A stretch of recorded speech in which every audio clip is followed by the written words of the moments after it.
Allô, bonjour na bandeko nyonso oyo bazwi lisusu opportunité ya kozala ndeko na bango Henri Condé, accompagné de Andrea Condé. La semaine passée, tozwaki moi empêchement oyo ezalaki tozwaki makoki te ya koya yango tolobaka soki nzambe a permettre. Alors lelo Dieu a permis tozala lisusu na bino elongo. Toya toloba oyo concerné yé les rois de gloire. Na volé pe mosusu. Mais biso banani tolobaka toujours. Kaka ba PSG, les pécheurs sauvés par grâce. Basumuki babikisa manangulu. Sinners saved by grace. Yango da biso identité. Rien de plus, rien de moins. Ndeto yeli boso ces grands rois. Avec crainte même et tremblement, mais aussi confidence na biso kaisa en Christ. Tobondeli nzambe. Totondi yo mokonzi parce que yonde mobateli yonde oloba pe kokisama yonde mobikisi musulokula yo azate sunga biso toloba pona gloire na yo na kombo na masia Yesu nde tobondeli. Amen. Amen. Bienvenue sur Toyekola Makomi et Santo Elongo. Amen. Je m'excuse na chargé portable.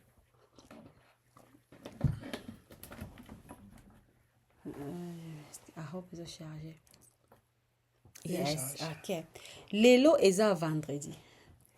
Eza vendredi oyo muto emarabiso na passé na oyo salamaki na Israël.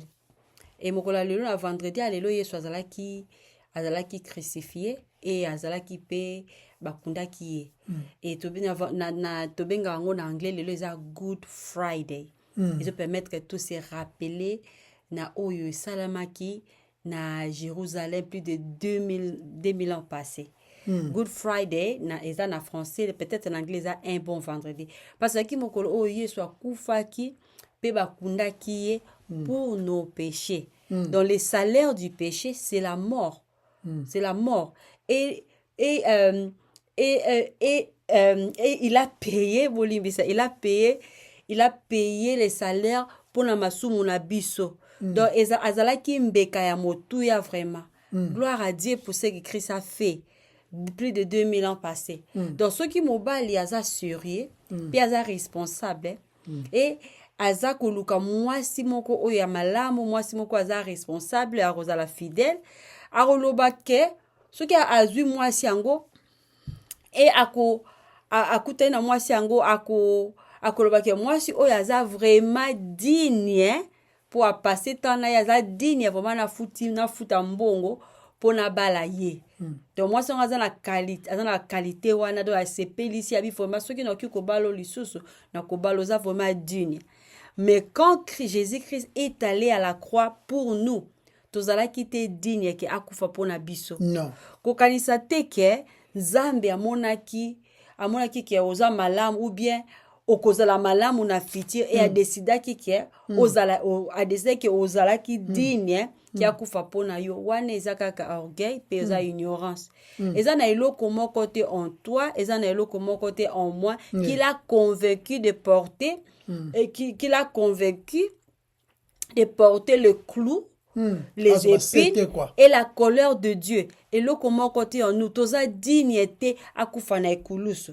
Et là nga ki to raisonner ces passages oyo et tozo ngana livre à Romains parce que tant toza ko raisonner sur fait la Pâque nazai ko raisonner na barato ko raisonner sur livre ya Romains lisusu lelo tozala na muke tozo nga muke mais nga ki to raisonner mingi na tanga passage moko na livre ya 1 Pierre chapitre 3 verset 18 na sepela kinango 1 Pierre chapitre 3 verset 18 Bible bina biso Christ aussi a souffert une fois pour les péchés, lui juste pour les injustes, afin de nous amener à Dieu, ayant été mis à mort quant à la chair, mais ayant été rendu vivant quant à l'esprit, dans laquelle aussi il est allé prêcher aux esprits. Donc tout sera na 18 wana. Denga to réfléchir ces passages wana. Voilà. N'est-ce pas lelo to moi pause na livre romain. Non, to moi pause na oyo to sala sur la Trinité. Voici Trinité, voilà. Poto lobela pour les semaines toujours célébrer la Pâque. Oyo na se souvenir na liwa na ye. C'est important pour les chrétiens. Nde yango to lingei to sala juste séance moko concernant événement oya munene. Les chrétiens to nous célébrons la Pâque. Alors, nous avons Toraki mingi bolingo nzambe. Andala maintenant le mot très important awa. Que tozaki dini ata mukete. Mais bolingo nzambe eza bolingo moko eza réel. Non c'est mais réel, ezali ko kamusa, eza étonnant. Kotala mutu mobali oyo azali ya dini, ya peto, ya riche, ya nyonso malamu pona ye. Mais akeli kolinga mwasi oyo azali kutu dini ata mukete. Et puis akufi même pona mwasi yango. Vous comprenez un peu? Et ça la moi eza compliqué. Eza bolingo moko eza au-delà de ce que l'homme peut penser quoi. Parce que quand on Bible il n'y a pas plus grand amour que donner sa vie pour ses amis. Mais ici on parle pas des amis, on parle des ennemis. Mais tu comment on a après. Donc tu solo awa, tu koki jamais ko yeba bolingo wana. Ba betra beso masolo wana, tu expérimenter on a ba écriture. Mais faut to yeba ko garder ba souvenir pour que to bosana te amour ango. Malheureusement bato tozana makoki wana te ya ko kanga makambo. Yango senga ba rappelaka biso yango. Les rappels eza malamu, on te rappelle. Yango tozana ba agenda non, ba rappelaka yo. Au anniversaire na ngai dans des semaines ba rappeler yo, ko bosana même des bonnes choses. Parce que tango tozali ko mona Yesu nzambe na bomoto, ko placer misu na ye. Les yeux d'amour à placer en gros sur nous qui étions corrompus, tous allons défier, tous allons rebelles, tous allons même que il y a une répulsion, c'est nous qui étions en quelque sorte une femme infidèle. Yeah. Vous comprenez? Une femme qui se prostitue. Non seulement ça se prostituer, azu même mbongo ya mobali yango oyo alingaka ye, mobali oyo azaya malamu ya riche et tout, azu même mbongo wana pour que no pesa ngo na ba makangu na ye. C'est que nous sommes par nature. Nzamba pesi biso pema poto kumisa ye, mais tozi pema wana to mukumisa bikela mumususu. Nous nous prostituons, non? Tozolanda mbongo, tozolanda succès, tozolanda tout ce qui est courbé, tout ce qui est terrestre même. Yao tolandaka. Mais en utilisant paiement, il y a même des gens qui insultent Dieu. Na paiement oh nzamba pesi ye. Ye moko na paiement ngote nzamba pesi ye paiement wana, mais na paiement ngona comme na ko finga kutu na nzamba. Ça m'a mingi. De plus chérie. Non seulement to saleli oyo apesi biso na ndenge ya mabe, mais il nous aime. Et pas seulement il nous aime, il est même allé plus loin à mourir pour nous. Je te Romains 5, please. Romains chapitre 5, verset 6, verset 8, dès verset 4. 6 na 8. Ah. Car lorsque nous étions encore sans force, Christ autant marqué est mort pour des impies. Chérie, dans 8. Ok. Mais Dieu prouve son amour envers nous. On sait que lorsque nous étions encore deux pécheurs, Christ est mort pour nous. When we still sinners. Et c'est la position initiale. Et que nous avons changé, je commençais à réfléchir. Non, tant que nous avons une position de rébellion, nazali ko défier nzambe na likutu yete une répulsion na otolo baliboso wana.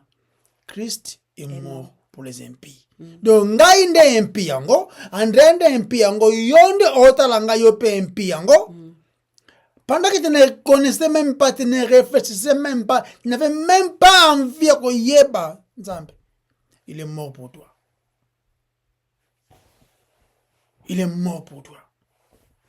Avant que okoma na connaissance ya existence na ye, okoma même ko honorer ye, oza déjà ko se rebeller sans kutu oyeba ye. Tala, batu, l'homme n'a pas idée comment l'homme est Dieu. Parce que l'homme veut être Dieu lui-même. A contrôler yete asa maramnande na ye menapema onzamba pesi. Alinga sepela na soleil moye bimi ya sepela nango. Ako même ko adorer même soleil yango. Nzambe na bolingo na ye, il continue à donner le soleil pe na mutu yango wana. Nde batu faut comment comprendre. Est-ce que oyebi que Christ a kufa pona yo pendant que tu as qui dans notre condition pire ya mabe wana. Nanga bengo de worse. En français le pire. Donc tu as que tu vas commenter malamu, tu vas bien. Pendant que nous évoluons à devenir plus méchants, plus mauvais même. Il est mort pour nous. Quand nos cœurs sont très noircis là. Tu l'as qu'ici dédain, tu l'as qu'ici kanda, tu l'as qu'ici haine, hostilité, nyonso oyo, ezali ya koyina, nde yango tu l'as qu'ici nzambe. Mais il est mort pour nous. Pendant que de plus en plus tu allez endurcir mes thèmes en abisso, pendant que tu reçois ba mise en garde à tout moment, mais l'homme sans Christ, allait endurcir mon thème en aïe. Et Christ est mort pour nous.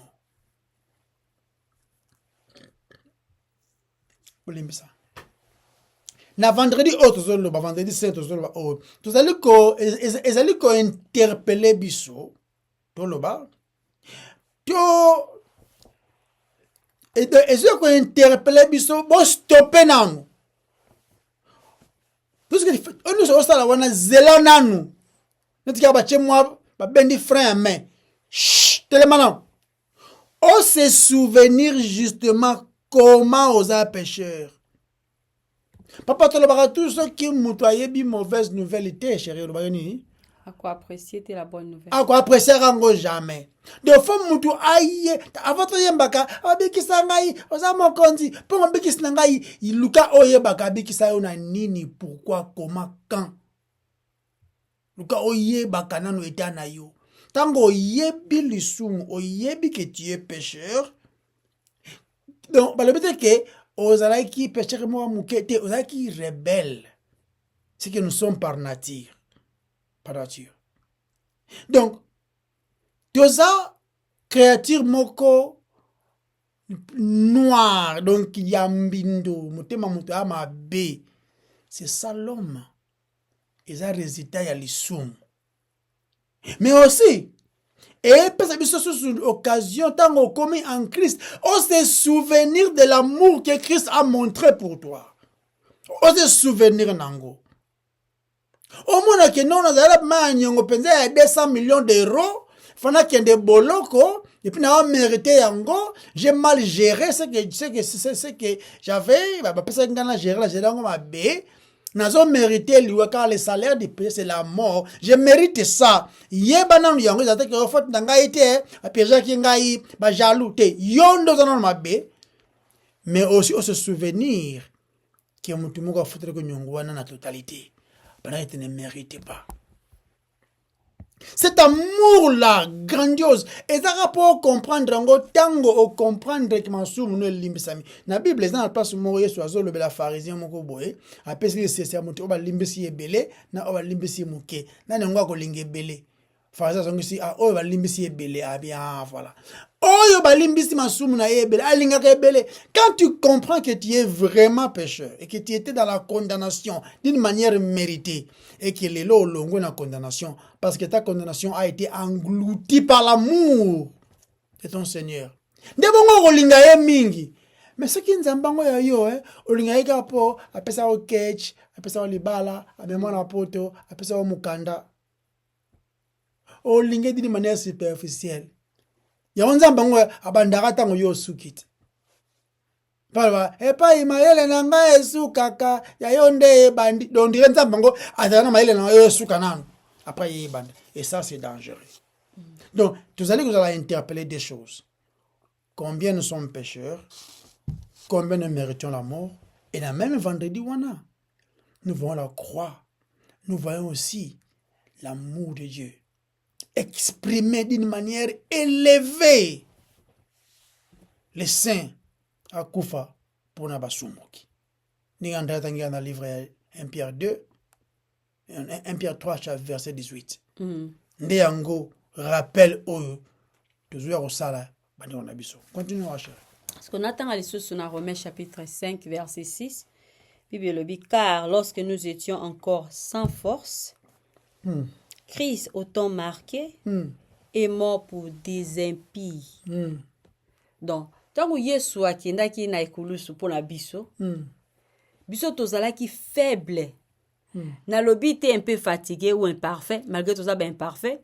Nalobi que tozalaki boiteux, puis tozalaki impuissant, inapte, impuissant vraiment. Yango ezaki condition na biso.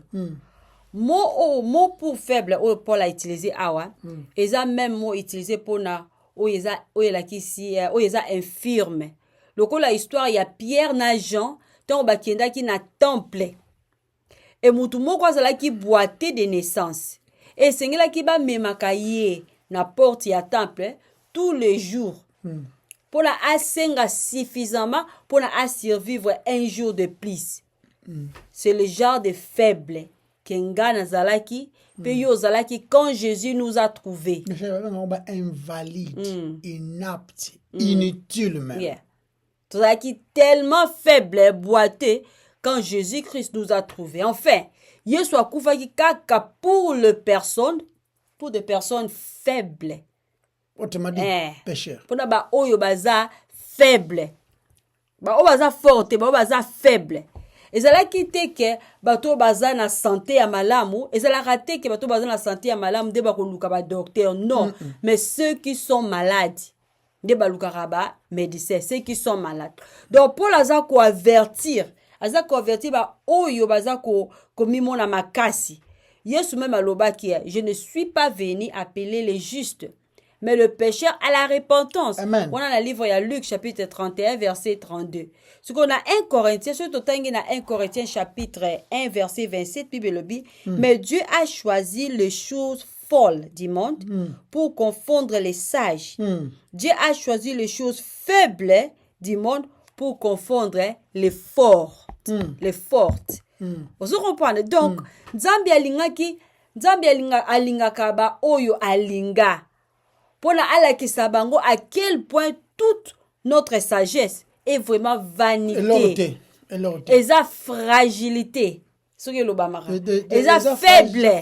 Donc, eza na faible moko ya soi-disant, azola sa faiblesse ya soi-disant notre force. De pas tout le monde que tu as makasi wana a exposé comment ils a éloté. Si on a Romains chapitre 5 verset 8 à l'obi, mais Dieu prouve son amour, il prouve son amour envers nous. On sait que lorsque nous étions encore des pécheurs, Christ est mort pour nous.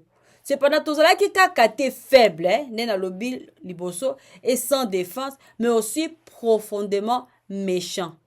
Tout cela qui est faible, tout cela qui est profondément méchant. Donc notre cœur était ezali trompeur et désespérément malade. Nega que comment na livre ya Jérémie chapitre 17 verset 9. Na yanga comprendre motema na ye, ce qui nzambe lumière maloba nzambe te au travers le Saint-Esprit fongoli motema et pelé na motema na biso pour l'acception comment motema na biso eza trompeur et profondément malade, désespérément malade. Donc est-ce que koki komona molili oyo tozalaki oyo nazalaki na ancien mois na vie nanga sans Christ. Mais ba meilleure action nanga ezalaki comme des ayons. Donc nangla benyango rags, comme des vêtements souillés, na égoïsme, pe na orgueil. Donc tout ce qui n'est point de foi Bible lobby est un péché. Dans le livre de Romains chapitre 14 verset 23. Tout ce que nous avons pensé, dit ou fait, ezalaki un acte de défi contre Dieu. C'est ça notre état na biso passé. Ezalaki défi contre Dieu. Donc, Et culpabilité na biso doit être terriblement noire. Noir, vraiment. Tu vois qui ba coupable. Et eza na pasteur moko asalaki observation na ye et pasteur yango eza na kombo ya J.C. Ryle na sezaki anglais et oyo alobaki eza vrai na livre moko akomaki eza vraiment bien alobaki ke culpabilité na biso eza tellement mozindo pour laquelle seul le sang du Fils de Dieu pourrait apporter satisfaction. Eza kaka ye donc satisfaction eza libanda na Yesu te.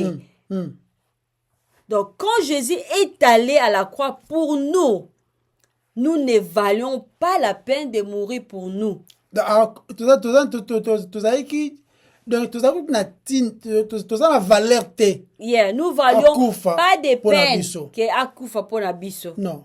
Donc là acte moko il y a amour immense bandeko. Immense. Nzamba linga ngai mingi papa mitunaka penza. Mitunaka mitalaka bien. Il a fait ça pour l'amour pour son père. En rachetant ce que le père avait choisi. Eza acte moko donc bandeko. Tu diamo soki obongoli motema okomi chrétien. Vie penza changé, radicalement changé quoi. Et puis c'est tant que Yesu akena à la croix. Tant que Yesu akena à la croix, akena kite po na yemoko. Non. A pesi bomo ina ya lobi personne n'a le pouvoir ya bomanga non. Abaki I lay down my life na pesi bomo ina na lali si bomo ina nga po na za makoki pe yako zwa yango lisusu. Yango lobaki. So akena kona pour toi et moi. Pour yonanga Aki on a pas yona parce que ngana yonde to mérité to zala wana na croix wana parce que to subir o yabiso punition d'une manière méritée yake wana zu yangodo ezaka substitution. So comprendre nous qui n'étions même pas dignes que personne d'autre akufa pona ngapo o se le mutalobi que non arimbo yoko to zala na leze maladie zona ngo bana uzala no aleze ngana akufa na opona yo non c'est pelé mutongo azate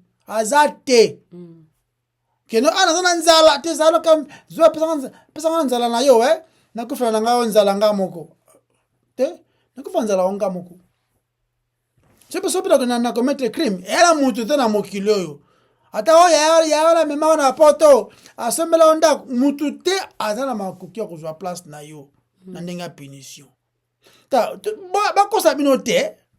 Même ba apôtre ba pesa ki ba pesa biso ba avertissement wana. Ba pesa biso ba direction wana. Ba bibo na livre 1 Corinthiens 6 9 à 10. Ba zolo ba peut dire ça combien to za mabe. Ça m'a bien ni les immoraux. Tu t'en rends plus.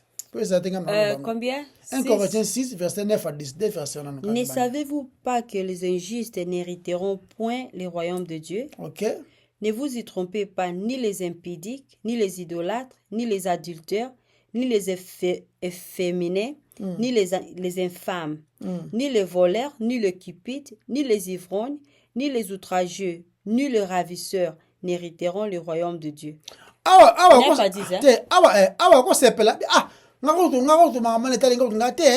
Ngazala ngale ngakuta finga tena yibala ngate na auto homosexualité na auto boyete na auto boyete na mbadi ngakuta ngangante ngazala ngoto bien papa zela dans ce que verset Eulandi verset 11 et c'est là ce que vous étiez quelques-uns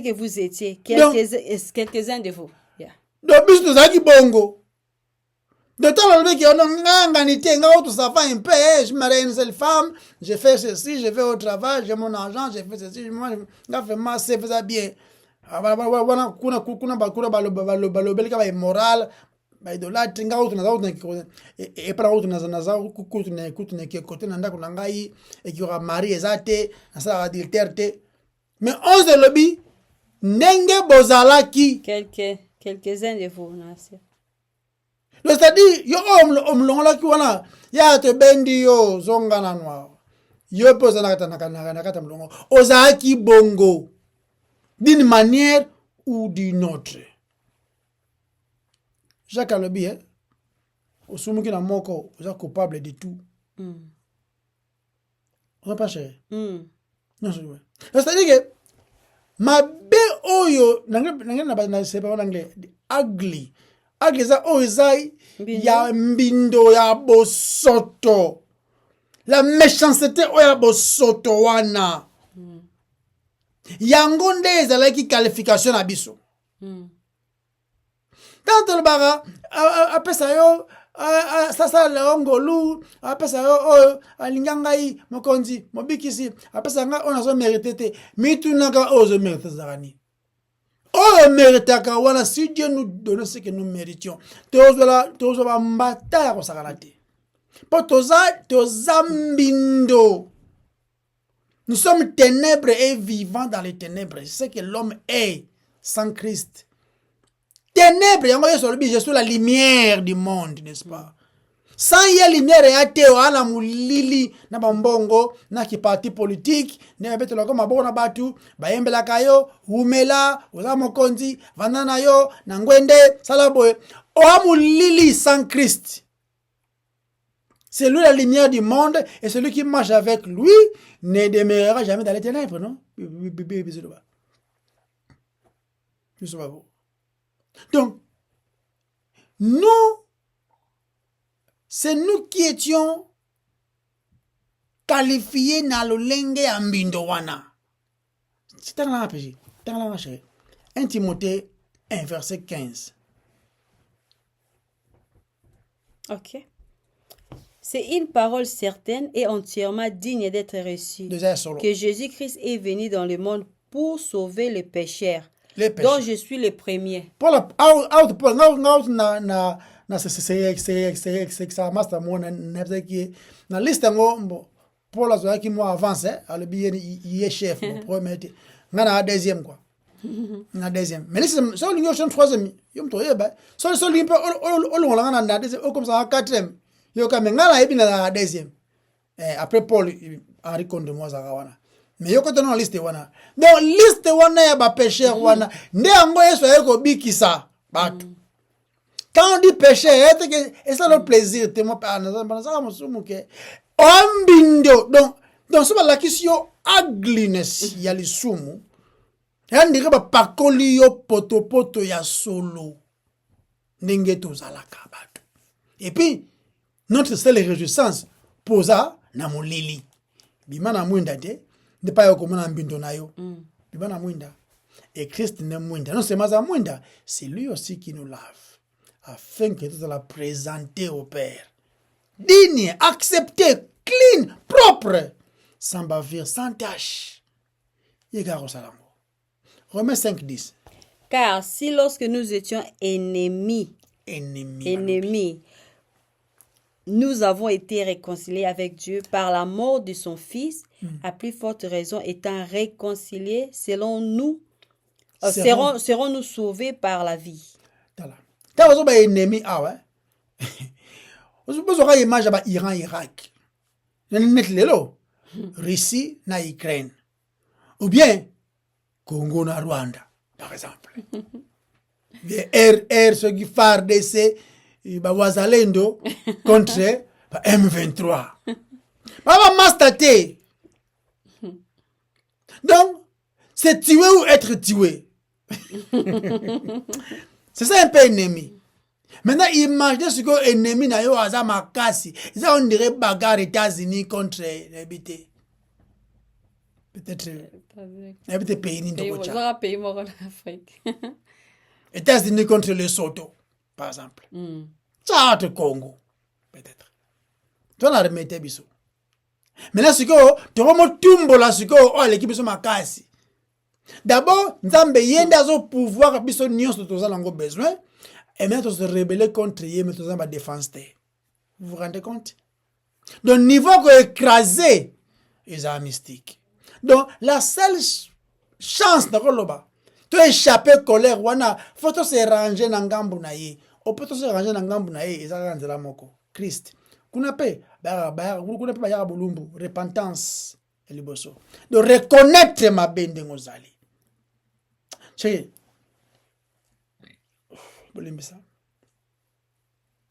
dans notre méchanceté, l'homme est méchant. Tout le monde a méchanceté en tout le temps. Dans la méchanceté de l'homme, il ne pêche pas seulement contre la loi de Dieu. Non seulement Yango. Mais il pêche contre Dieu lui-même. D'abord, ne tuez pas. Ah, yo bomaki. Non seulement commettre meurtre, oh, il y a désobéissance dans la loi Nzambe, mais aussi contre Nzambe yemo. Donc, c'est-à-dire, ok, pendant la ring Nzambe, toko bundana yo lelo. C'est ce qu'on fait. Donc, tu m'as un ring contre Nzambe. Et là, on dirait nga Henry, na kena, na matina ring, na Mike Tyson.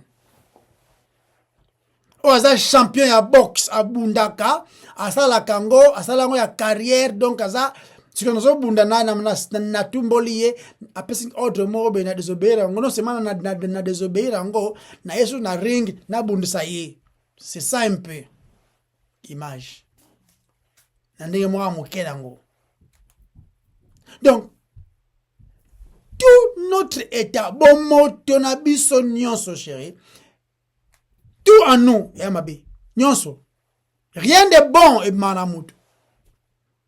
Oba lamu na yo, et le côté malamu izana mutu. Sans Christ. Zati. Côté mo Bible dans la pensée de l'homme, il ne pensait que méchanceté.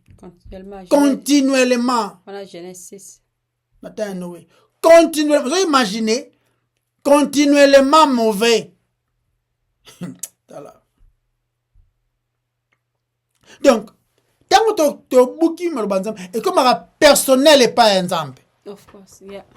Tu bouki mi beko na ye et puis tu fingi. C'est ça. Tu cracher sur sa face. Et il ne peut que nous donner justice à bêta, liwa, ezala, condamnation, l'ifel. Il a fait le fait ezala.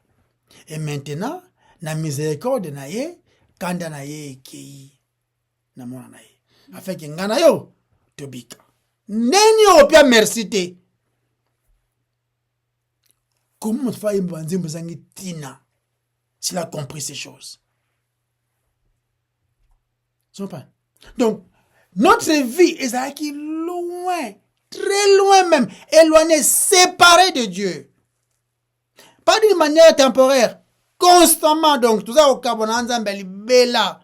Et puis, non seulement au Kabonanzambe, sans Christ, tout ça peut d'une manière prolongée, na hostilité contre Nzambe, to telemisi, li kofi na biso devant Nzambe. Que yakate o mona. C'est ce que nous faisons. To défier Nzambe. C'est ce que l'homme est. Et puis, le roi David, a commettre adultère, na moi si a Uri. Maman ya Salomon. Bathsheba. Au moment où David a fait la confession, tant que comme même livre à Psaume 51. Hein, chérie? Donc, autant là, bah, mot azako utilisé wana. Tant là, des versets 3 na 4 cas. Car je reconnais mes transgressions et mon péché est constamment devant moi. Okay. J'ai péché contre toi seul et je fais ce qui est mal à tes yeux, en sorte que tu seras... J'ai péché contre toi seul. Bandeko. Est-ce maman David est le awa? Et bien on Bathsheba kasi. Assume contre Bathsheba te. Tu habites ni ngo absage Bathsheba pour Bathsheba za séduite. Tu habites. Bon iri kasi. A corrompre que tu irais à pesa e blo agolia pour que son anda kunae abimana mwasi nae pour que zemiane za la couvert. Et simbite.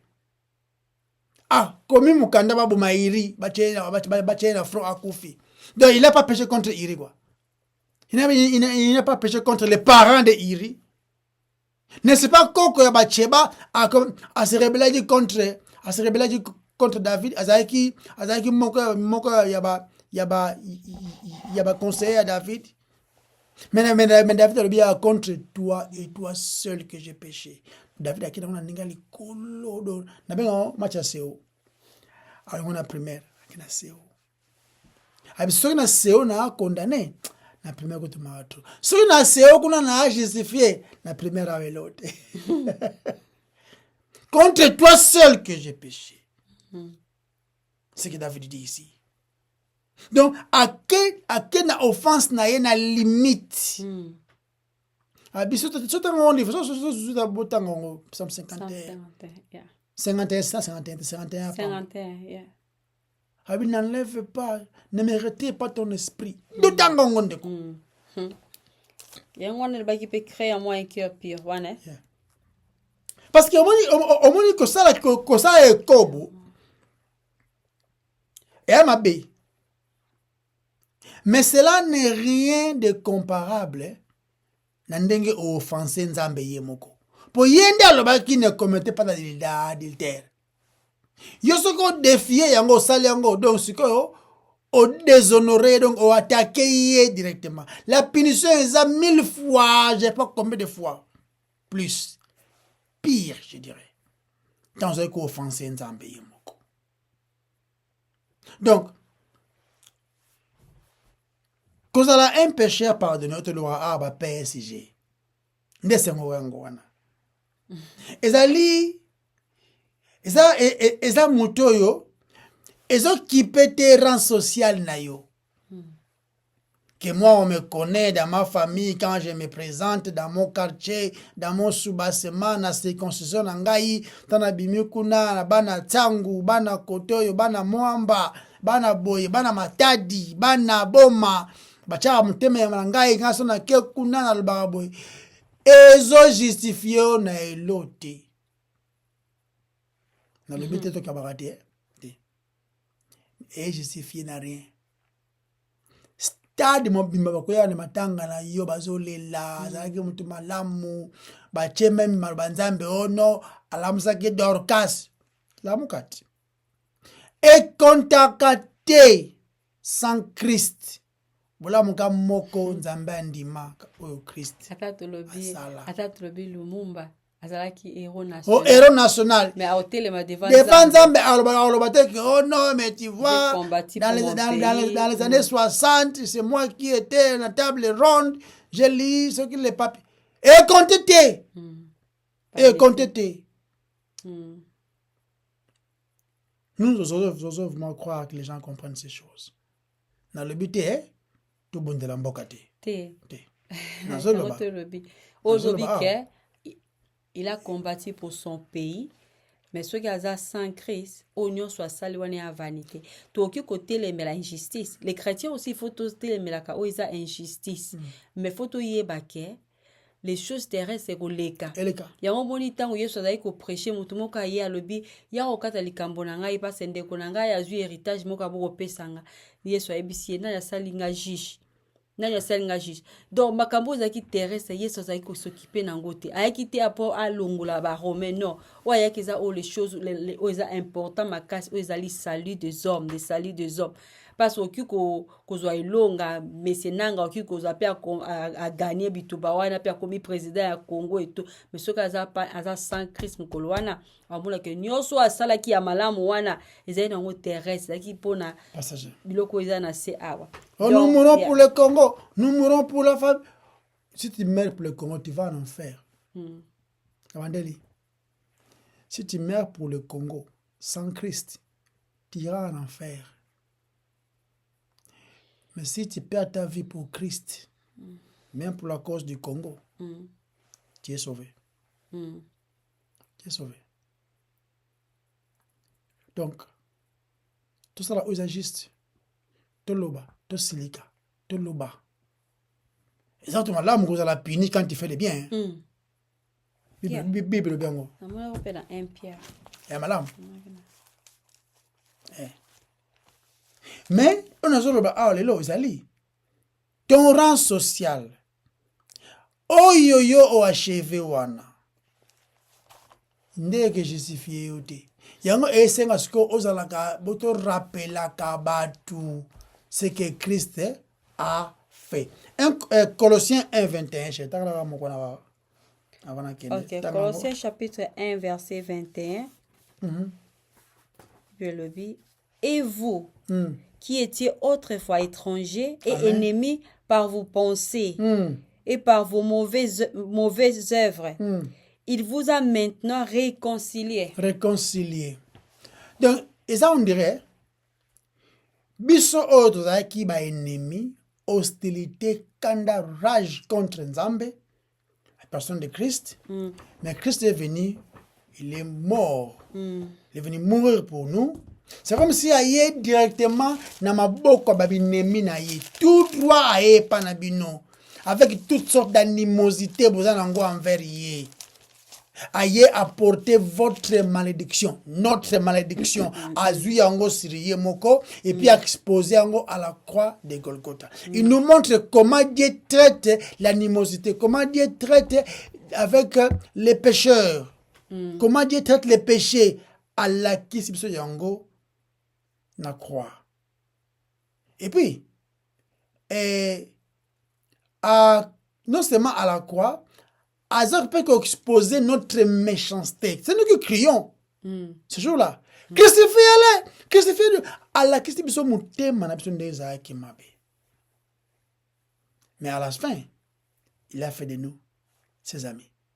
Et il n'a même pas honte de nous appeler même ses frères. Vous imaginez Bolungwanzambe oh. Ça va le kumpenza. Continuons à chérir. Surtout que dans Ephésiens chapitre 2, versets 1 à 2, vous étiez morts par vos offenses et par vos péchés. Vous étiez morts par vos offenses et par vos péchés, dans laquelle vous marchiez autrefois selon les trains de ces mondes, selon le prince de la puissance de l'air, de l'esprit qui agit maintenant dans les fils de la rébellion. Donc, Nazalaï Kakate faible, méchant et hostile, j'étais mort. Vous étiez mort. J'étais mort. Bien sûr que Nazala qui ko bouger, Nazala qui ko respirer, Nazala qui peut ko lire et je parlais, mais de toutes les manières, où ils ont compté le plus, Nazala qui vide, stérile, et froide.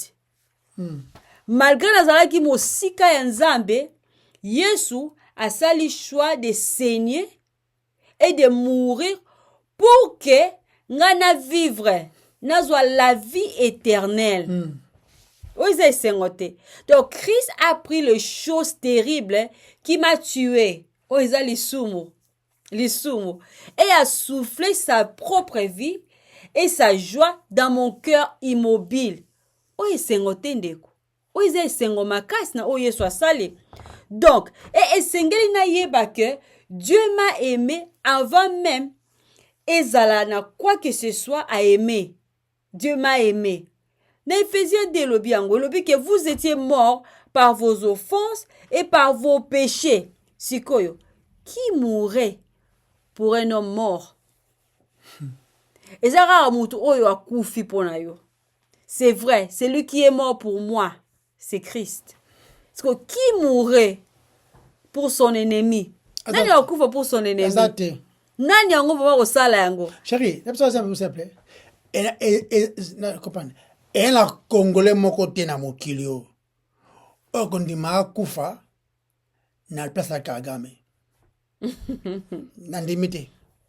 Nandimite ke Congolais moko azapenda ke non, mais Kagame est mort, Kagame azo bela, a besoin ba rein, vraiment ceux qui opesi ba rein, ya kobika yo okufa. Congolais moko te na mokili oyo na ma connaissance a okelabi ke non vraiment pour l'amour de ces messieurs là vraiment donner sa vie pour son ami alors qu'il a pesi ba reine na ya kufi Kagame biki na ndimiti azali. Ma ouais, c'est Kagame biki zo inaye boy. Donc qui pourrait mourir pour son ennemi? Nani ngo vraiment osalango. Ezakaka c'est lui qui est mort pour toi. Qui mourrait pour un pécheur? Qui mourrait pour un pécheur? Réponse est ça, c'est lui qui est mort pour toi et pour Christ. moi. Il nous a trouvés au pire. Il nous a trouvés au pire. Amona kibiso nyonso au pire. Et puis, il s'est fait lui-même au pire. mais sans péché, afin qu'en lui nous devenions la justice de Dieu. Tout en haut, la 2 Corinthiens chapitre 5, verset 21. Et le dit, c'est lui qui n'a point connu le péché, il a fait devenir péché pour nous. Vous allez pire. Pour nous, afin que nous devenions en lui justice de Dieu. Donc, azui le pire, parce que nzamba yina amasumu. Mais a komi di sumu. Pour na biso. On a zo benga le pire. Le pire de vraiment les pires pour nous. Oh, ils sont sengoté. Et ça, n'attends pas ça, on va bon en continuer. C'est lui qui n'a point connu le péché. Yeah. C'est lui, yépe a yinara péché, Dieu est le péché. Attends, sous moko kaka. Il y a le pire. Ok? Et il a fait devenir péché. Donc, Dieu le Père a fait Jésus-Christ devenir péché pour nous.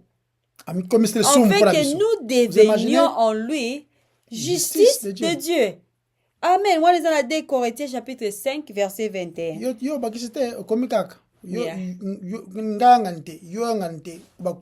Et ça est. Continue. Donc, comme la justice en Zambie, kaka en Christ. En Christ. Oyende notre justice. Yeah. On parle, Christ est notre justice. Il peut notre Pâques.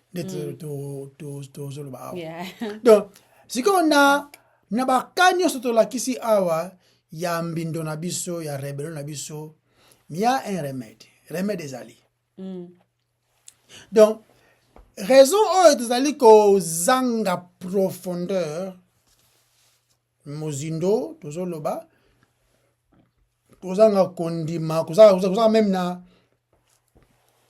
esengo ya ko désirer d'une manière ardente. Donc posa makasi ya ko expérimenter makambo yo eza que to échoué ya ko comprendre totalité penza ya nature ya lisumu na bandeli raison ba comprendre penza te remède ba comprendre te Christ ce qu'il a fait c'est parce que batou ba manquer de comprendre profondeur c'est-à-dire de Christ ba comprendre te la foi aux dons de Christ ba comprendre peut-être la joie aux alliés et c'est moi qui expérimenter le travail que Christ a accompli et de ce fait ba comprendre penza te profondeur ya lisumu na ba deganango spécialement pas d'une manière générale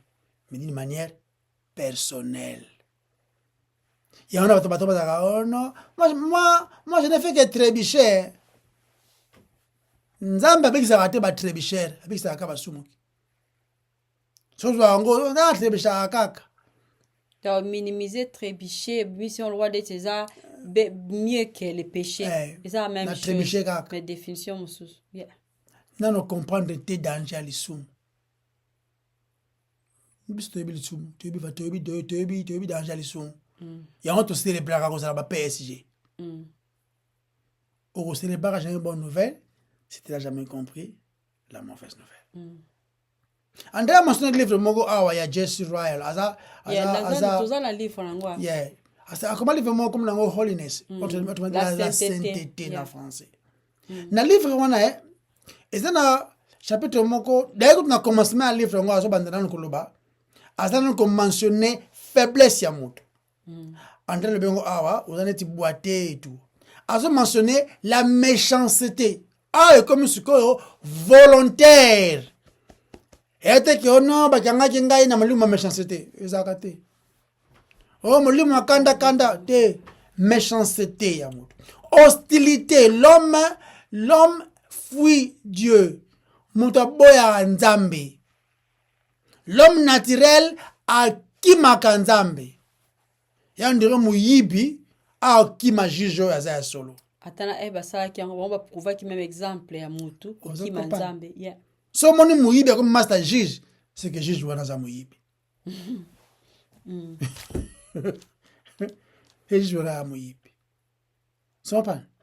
De ce que non seulement comprendre méchanceté, ou comprendre hostilité, ou comprendre paix ruine. Donc c'est-à-dire que ndenge ezwi ya kobebisa vi na yo. C'est ça le péché. Mais ce que j'ai kozanga komona ngo d'une manière claire, kozanga komona dégâts ya lisumu d'une manière claire. Hein? Yango nde eza origine ya plupart ya ba faute. Ya ba erreur. Ou encore ya ba doctrine lokuta o ba te ya bato. Et pour bato ba minimiser na bango les dégâts ya lisumu. Nde il y a des aventuriers au télémana prophète de la nation. Nzambe ayebisi ye eloko te mais alobi makambo moko boye. Mpona ye lokola aza na 4000 views akanisi monde banani ya 2025. Donc à comprendre peut-être des dangers ya lisumu yakanisi approbation na ye eza ya mwana bamouton oyo balandalandaka ye na ba TikTok na ba Facebook na makambo bakendaka wana yakanisi yango nde eza définition mpona ye ozala justifié. Parce qu'ils n'ont pas compris les dangers du péché et de ces faits, ils ne comprendront jamais la valeur de la rédemption. Pour yangonde lisumu, yangonde zali pasi.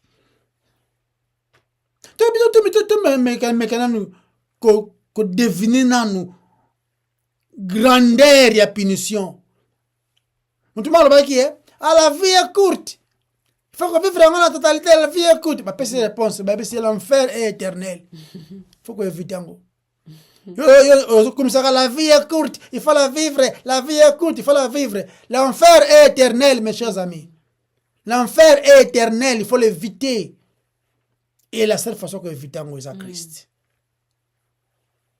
Amen. Vous pas cher. Donc, comme le bango à l'aise, on se contenter na bango avec les faux remèdes, la prophétie zangitina, au Congo, tout le monde a une prophétie déjà, tout le monde à peu près. Donc, nous sommes dans la prophétie. Moi, je jamais quoi. Oh, qu'est-ce que liboso? C'est rappelé. 2024, na quel liboso? Comment 2025? Non, c'est rappelé. Mais son nios de dans liboso. Tu vas voyager, mais qu'on appelle la bassa kousupete. Car tu vas voyager, oh, na mon voyage. Bon, on a Belgique, la France, les États-Unis. On a voyage. Na ba Congolais, on va s'arrêter na pays moussous. Tu vas voyager, tu vas aller partout dans le monde. Bongo na Bwende. Bakenda ate. Bwende ni. La village à Congo kat. Na ba kisangani ba okete. Ba oto ba na somo na voyage, na somo na visa izalaka Paris na France, sur na Belgique. Parce que chérie, batu bazana compréhension moko vague.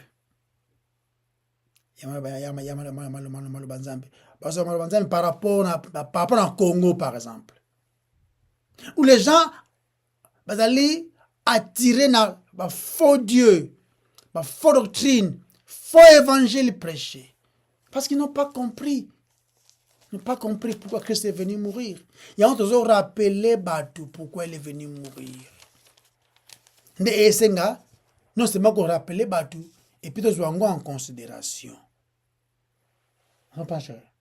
Nous avons payé sérieusement de comprendre que les péchés sont un danger, et Christ a vaincu les péchés, et c'est lui notre justice. Il a pris notre place. Nous qui autrefois étions ses ennemis, il a fait de nous de ses frères.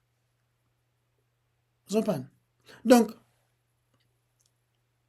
ceux qui ont comprendre au tali li sumu dega nango, moni vraiment nature nango, au tali ba dega et sali, comment ils ont ya ko corrompre, ils ont ya ko baby ça va penser à mutu, ils ont ya ko planter même hostilité, ils ont ya ko koti saliwa, ils ont touché virus ya mabe. Ceux qui ont moni yango te okomonaka jamais la croix. Ou bien la croix, ils ont la connaissance. Ils ont ma solo. Il y a aussi dans tout. Mais ça n'a impact sur la vie. Ce qu'on comprendre, n'est pas comment la solution la croix. N'est pas quoi embrasser, n'est pas quoi namakolo aller sauveur. Il y a le Seigneur d'abord qui deviendra enfin ton sauveur. N'est toujours terre sur quoi ce sauveur là. Il y a des autres. Et les remèdes, c'est Christ. Ils ont trouvé kaka en Christ.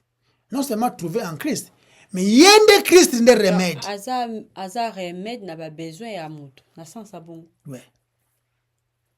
Il y a kaka nzambe andima. Solution le soum Christ. Rédemption Christ. Le plan de Dieu Christ. Notre punition engloutie en Christ. Nyonso na ye. En lui, pour lui, à lui, par lui, pour lui. Nyonso en lui. Mais n'a pas au monde en go bien, faut mon aller soumu. Sinon yo mon la pauvreté, na kolaki orphelin, nazalaki na mbongo te, mon père est mort à l'âge de 8 ans. Moi j'ai fait ceci, aujourd'hui j'ai 4 maisons. 4 maisons. Hein. Donc Christ est mort pour que toi tu aies comme 4 maisons.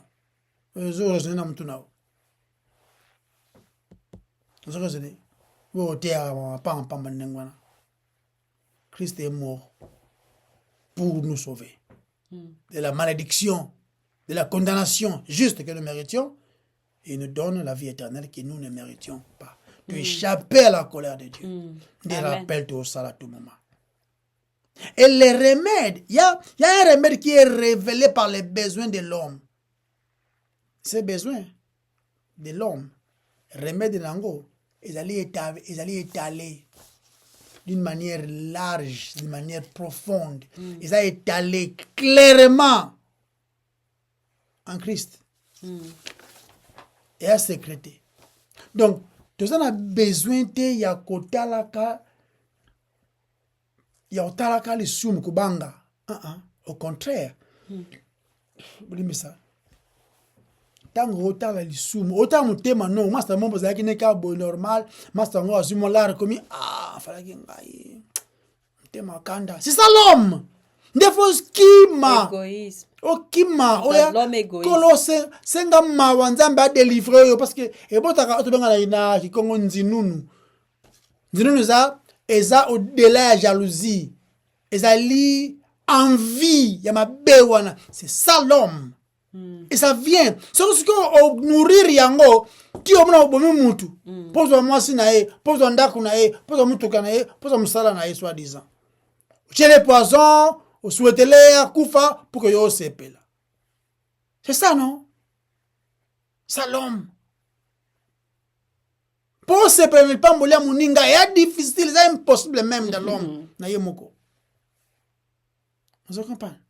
N'est-ce qu'il faut fixer nos yeux vers la solution? Aujourd'hui, la prière, 4 jours, 2 semaines, prière intense, prière atomique, prière bombardier, prière boyer. Tout ça là fixé dans la solution qui est Christ. Yende azali médicament que l'on va le faut comme un bongo. Oyo, ezali comme ça surtout accéder au sali, tout recevoir comme don, tout célébrer. Kaka en Christ. Dans le livre on a Jesse Royal Amigo expliqué nous surtout. Donc, c'est bon vendredi comme rappel. Regardons profondément encore. C'est quoi rappel? Profondément.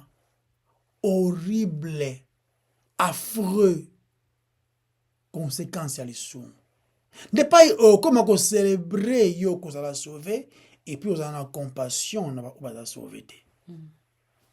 Et la délivrance c'était mutolo na yo côté papa côté maman côté balela n'importe quoi les somme des solutions des problèmes Christ des solutions yeah on va baser en anglais man of sorrow l'homme de douleur non l'homme de douleur yeah habitué à la souffrance yeah